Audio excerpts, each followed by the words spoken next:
Tara, wala na patumpik-tumpik pa dahil ngayong araw na ito ay gagawa tayo ng napakasarap na thick Milo. Tara, simulan na natin. Siyempre, ang ating main ingredient dito ay ang malt chocolate drink. At kahit naman anong brand na gusto niyo or available sa store na kung nasaan kayo ngayon, ay pwede rin naman yon. So, wala tayong munang measurement at naglagay lang ko dito ng mga 2 cups ng malt chocolate drink powder at ng pampa-enhance syempre ng ating chocolate dito. Nag-add lang ako dito ng unsweetened cocoa powder. So, haluin lang natin ito para ma-avoid yung mga lumps-lumps dito.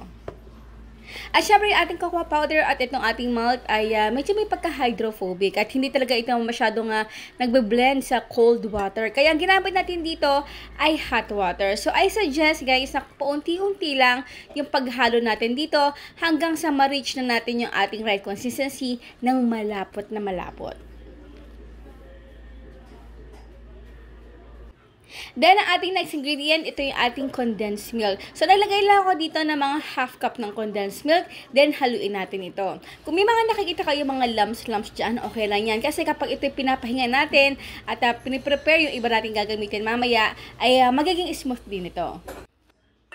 Ayan, so meron tayo dito ice crusher para mas mapadali yung ating trabaho. At ayun, nabalik ko lang ito online na mga 1,000 pesos. At ang ating next gagawin ay i-arrange natin ito. So, ito ay talaga namang napakadali lang. Maglagyan na tayo ng konti ice crush at ito yung ating thick Milo. At kahit ano pa mga flavorings or mga additional pa mga like chocolate chips, sprinkles, at kahit ano pa na gusto nyo ilagay dito, cookies and cream, ay okay lang naman din yun.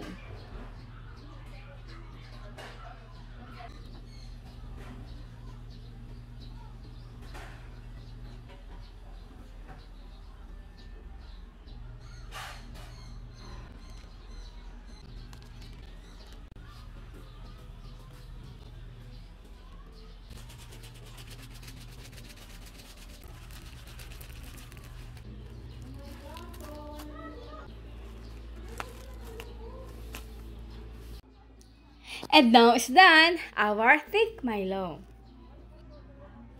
Aba, syempre ito hindi mawawala ang tanong ni Mama Shirley. Ano-ano yung mga nakikita niyong mga nilagay natin dito sa toppings ng ating napakasarap na merienda o pampalamig? Ang inyong sagot, syempre, sa comment box section. So, ito guys, hindi yan talaga pampamilya. Pwede rin itong pang negosyo.